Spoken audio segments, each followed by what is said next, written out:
हुकूमत पंजाब ने कैनोला के काश्तकारों के लिए 5000 सब्सिडी दी है। सब्सिडी लेने का तरीक़ाकार, सबसे पहले कार्ड को स्क्रैच करके स्क्रैच नंबर खाली जगह छोड़कर शनाख्ती कार्ड नंबर लिखकर 8070 पर मैसेज करें। ये कार्ड आपको इस साल थैली के अंदर मिलेगा। पहले सालों में ये कार्ड थैली के साथ चिपसा होता था। अब इसको थैली के कैनोला की जो आप थैली ख़रीदेंगे डीलर से, उसके अंदर मिलेगा।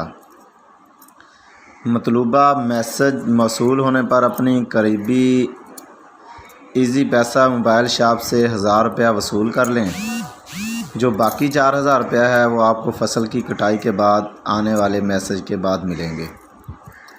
किसान भाइयों को, जिन लोगों ने ये कैनोला काश्त किया है, वो अगर उनके इलाके का फील्ड असिस्टेंट उनके पास वेरिफिकेशन करने ना आए तो ख़ुद उसको ढूंढें, अपने कैनोले की वेरिफिकेशन करवाएं और उसके बाद आपको 4000 रुपये का भी मैसेज आ जाएगा।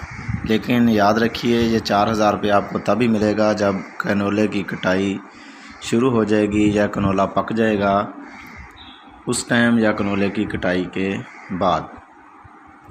इस सब के लिए किसानों के पास किसान कार्ड होना बहुत ज़रूरी है।